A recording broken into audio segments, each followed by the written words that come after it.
Hi, I'm Luke Pamonti, and it's Music from the Inside. We don't always talk about serious stuff here. I think it's time for a showbiz anecdote.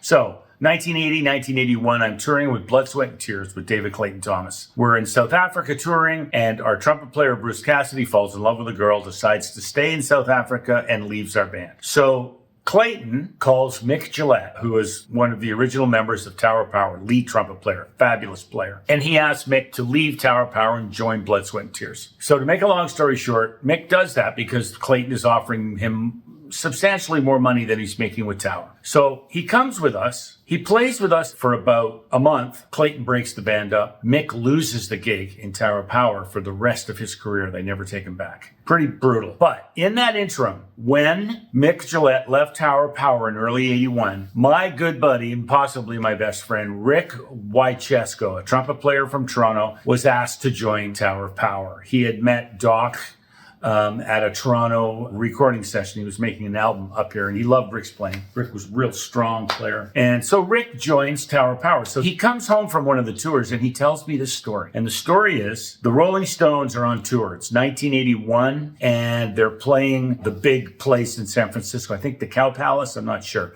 Big outdoor stadium, 50,000 people. Mick Jagger calls Emilio Castillo, the leader of Tower Power, and says, listen, for the encore, we'd love to have the Tower Power horn section come and play with us. And so he says yes. So they go one day, I think the day of the front, it was probably 3 nights or something. But anyways, the first day they show up in the afternoon, Greg Adams had written charts, and they ran through a couple of tunes. And Rick tells me what happens at the rehearsal. So at the rehearsal, the whole band, the whole Rolling Stones are there. And Keith Richards shows up on the stage. And he's got 2 small straws about this big stuck into his nose and taped there. So the roadie brings him out. He's already got the straws inserted in his nose.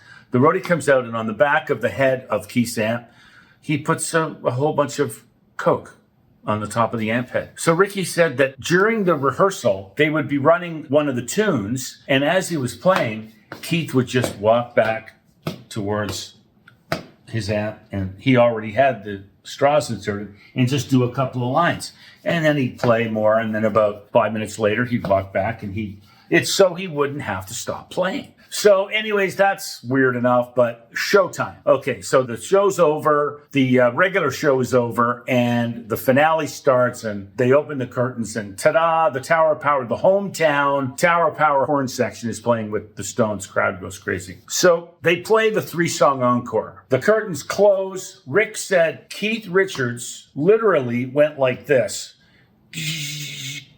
Face first, just boom.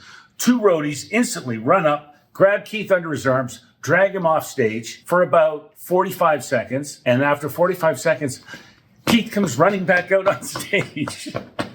Obviously, he had a little bit more gasoline, and they did the one more song, and the show was over.